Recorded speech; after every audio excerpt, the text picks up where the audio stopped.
Hello students. इस video में हम डिस्कस करेंगे आगे के पॉइंट। पिछले वीडियो में हमने डिस्कस किया था कि किसी देश को संविधान की आवश्यकता क्यों पड़ती है।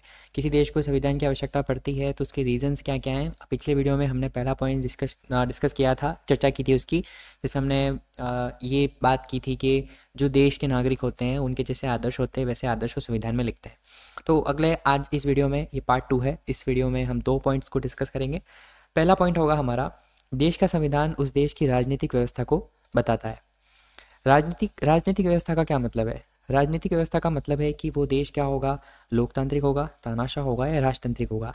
वो ये क्या बताए, ये कौन बताता है? देश का संविधान बताता है। देश का संविधान में जैसा लिखा हुआ होगा, देश के संविधान में जैसा उल्लेखित होगा वैसा ही लोग फॉलो करेंगे। तो संविधान में लिखा है अगर लोकतांत्रिक है तो वो लोकतांत्रिक है, लोगों द्वारा चलाया जाएगा।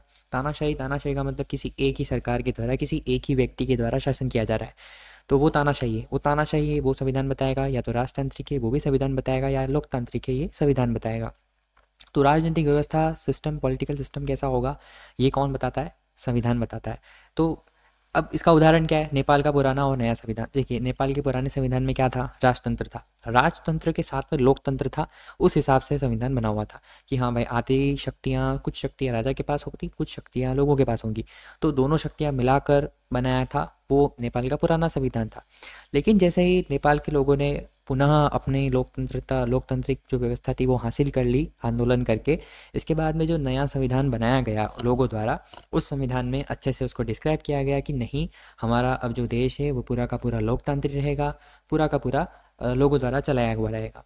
तो ये चीज़ें उन्होंने कहाँ डिस्क्राइब करी? संविधान में डिस्क्राइब करी। तो संविधान बताता है कि भाई हमारी व्यवस्था कैसी होगी, लोगों द्वारा या राजा द्वारा या किसी और के द्वारा। ठीक है।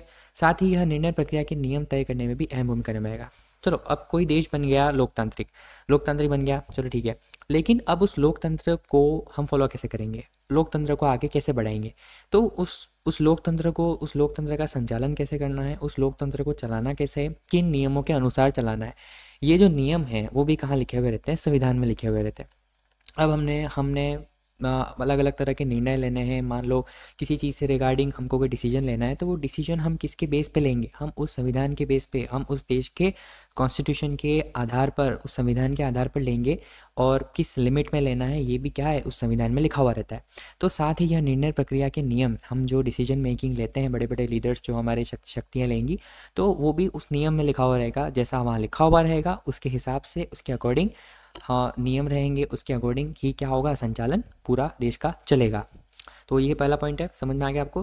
व्यवस्था कैसी रहेगी ये संविधान बताता है, और जो प्रक्रिया चलेगी वो प्रक्रिया किन नियमों के हिसाब से चलेगी ये भी संविधान बताता है। तो सेकंड पॉइंट हो गया। तीसरा पॉइंट है, संविधान उच्च शक्तियों से सुरक्षा प्रदान करता है। अब उच्च शक्तियाँ क्या है और ये सुरक्षा क्या है? संविधान ऐसे नियम भी तय करता है जिनसे बड़ी शक्तियों द्वारा इस सत्ता के दुरुपयोग को रोका जा सकता है। अब पहली बात ये आप पूछेंगे कि शक्तिशाली कौन है? अब ऐसे कौन है शक्तिशाली जो जिससे हमें सुरक्षा चाहिए? क्योंकि पहले पॉइंट में तो हमने डिस्कस किया कि भाई पूरा शासन होता है वो लोगों द्वारा होता है। अब लोगों द्वारा होगा तो परेशान करने वाला कौन है? वो परेशान करने वाला है तो संविधान है। तो हमें इसकी ज़रूरत क्या पड़ती है, इसके बारे में डिस्कस करते हैं। सुरक्षा क्यों ज़रूरी है, सुरक्षा की आवश्यकता क्यों है, और हमें शक्तिशाली ऐसा कौन है जो हमें परेशान कर सकता है? तो सुरक्षा ऐसे शक्तिशाली उसे क्यों चाहिए, इसको हम एक एग्जाम्पल के ज़रिए डिस्कस करेंगे। एग्जाम्पल हमारे बुक में एक स्टोरी दी हुई है, क्लासरूम स्टोरी है, इसको हम पढ़ते हैं। उस स्टोरी से मैं आपको समझाने का ट्राई करता हूँ कि हमारे शक्तिशाली, यहाँ पे शक्तिशाली किसे कहा जा रहा है और हमें सुरक्षा की आवश्यकता किससे है और कैसे है। पहले हम स्टोरी रीड करते हैं। आपकी बुक में भी स्टोरी दी हुई होगी, आप वहाँ पे पढ़ सकते हैं। स्टोरी क्या है पहले हम ये डिस्कस कर लेते हैं। सुरेश अपनी कक्षा का मॉनिटर है, ये स्टोरी मैं पढ़ रहा हूँ। सुरेश अपनी कक्षा का मॉनिटर है, वह दबंग किस्म का लड़का है। दबंग किस्म का मतलब शैतान लड़का है। उसके सहपाठी भी उसे पसंद नहीं करते हैं, उसके साथ में पढ़ने वाले भी उसे अच्छा नहीं लगता है, उसे अच्छा नहीं मानते हैं। क्लास टीचर श्रीमती राव अचानक किसी काम से बाहर जाती है। वह सुरेश को सब बच्चों का ख्याल रखने के लिए बोलकर चली जाती है। सुरेश मौके का फ़ायदा उठाता है और अनिल को तंग करने लगता है। अब जो लड़का है वो तो बदमाश है पहले से, अब उसे मॉनिटर भी बना दिया गया है। इसका मतलब क्या हो गया? वो लीडर बन गया है, वो पूरी क्लास का लीडर बन गया है। और है क्या? बदमाश है वो।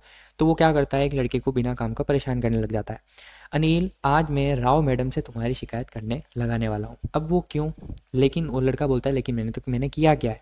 लड़का पढ़ रहा होता है, कुछ नहीं कर रहा होता है, लेकिन फिर भी वो लड़का जो होता है, अनिल जो होता है, जो सुरेश जो होता है, वो परेशान करने लगता है।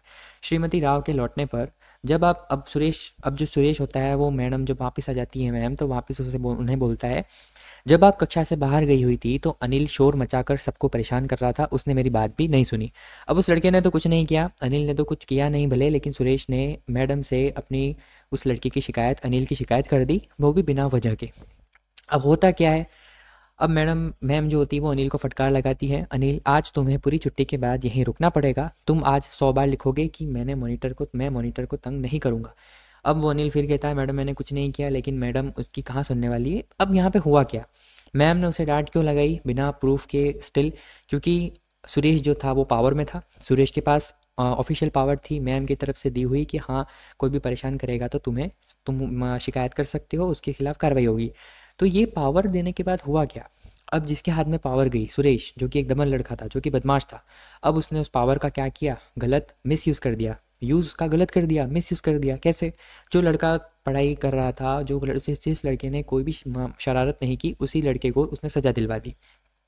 तो इसको हम कैसे रिलेट करेंगे, अब इसको हम किससे, संविधान से, एक देश से रिलेट करेंगे, लोगों से रिलेट करेंगे, और फिर देखेंगे कि इस किस तरह सिस्टम में ये बात किस तरह हम लागू कर सकते हैं। अब जो सुरेश जिसको मॉनिटर बनाया गया, जो कि दबंग किस्म का है, वो हमारी क्या है, पावर्स है। हमने बात की ना शक्तिशाली कौन है, तो ये पावर है। अब हम संविधान की नज़रिए से देखें तो ये लोग कौन हो सकते हैं, एमपीज़, एमएलएज़, या जो कि बड़े शासन पर बैठे हुए हैं, शासन के उच्च पदों पर जो बैठे हुए लोग हैं, वो हम सुरेश को मान लेते हैं।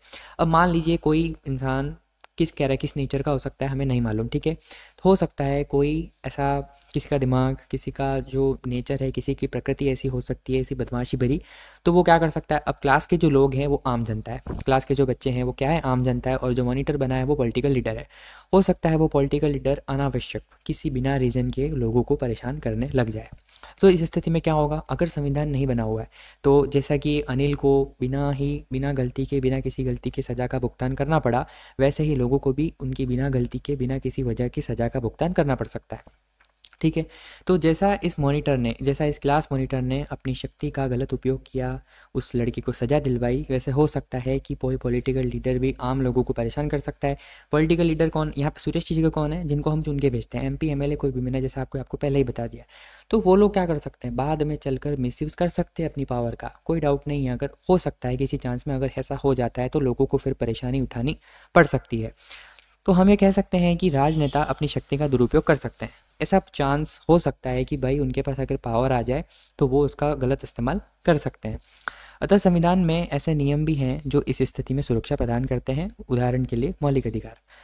तो संविधान में ऐसे कुछ नियम भी दिए हुए हैं। अब सुरक्षा की बात जो हो रही है वो इस सुरक्षा की बात हो रही है कि यदि किसी स्थिति में हमसे ज़्यादा किसी शक्ति पर बैठा हुआ, उच्च पद पर बैठा हुआ कोई भी व्यक्ति अगर हमें परेशान कर रहा है, जबकि हमारे पास पावर नहीं है, तो संविधान हमें उनसे रक्षा प्रदान करता है। इसमें अगर एक उदाहरण देख ले तो हमारे जो मौलिक अधिकार, फंडामेंटल राइट्स दे रखे हैं, हमें कुछ ऐसे विशेष अधिकार संविधान ने दे रखे हैं कि कोई भी व्यक्ति इस संविधान का अगर क्या करते हैं, उल्लंघन करता है, इन नियमों को तोड़ता है, तो उन्हें सज़ा मिलेगी, चाहे वो कोई भी हो, कितने बड़ी से बड़ी शक्ति पर भी अगर वो बैठा होगा, अगर वो आम लोगों को बिना किसी गलती के यूं ही परेशान कर रहा है तो उसे सज़ा मिलेगी। और सज़ा कौन देगा, वो कोर्ट देगी, न्यायालय देगी, न्यायपालिका देती है सज़ा। तो इसके बारे में हम डिटेल में स्टडी करेंगे आगे, लेकिन इतना आपको पता होना चाहिए कि सज़ा मिलती है अगर कोई बिना किसी गलती के किसी को परेशान करता है, तो चाहे वो कितनी भी बड़ी शक्ति हो, उसे क्या होती, सज़ा ज़रूर मिलती है। कौन देता है, संविधान देता है, संविधान के द्वारा मिलती, देता कौन है, न्यायपालिका। इसके बारे में हम आगे पढ़ेंगे। तो इसलिए कहते हैं कि संविधान उच्च शक्तियों से सुरक्षा प्रदान करता है, हनन, हमारे अधिकारों का हनन नहीं होने देता है, बिना आवश्यक के अगर हम परेशान करता है तो हमें संविधान सुरक्षा देता है। कौन देता है, संविधान सुरक्षा देता है। तो इस तरह से हमने 2 पॉइंट यहाँ पे डिस्कस कर लिए। एक पॉइंट हमारा जो लास्ट बाकी रहेगा वो हम नेक्स्ट वीडियो में डिस्कस करेंगे। आई होप आपको यहाँ तक समझ में आ गया होगा। किसी तरह का कोई भी डाउट हो तो आप कमेंट बॉक्स में पूछ सकते हैं। धन्यवाद।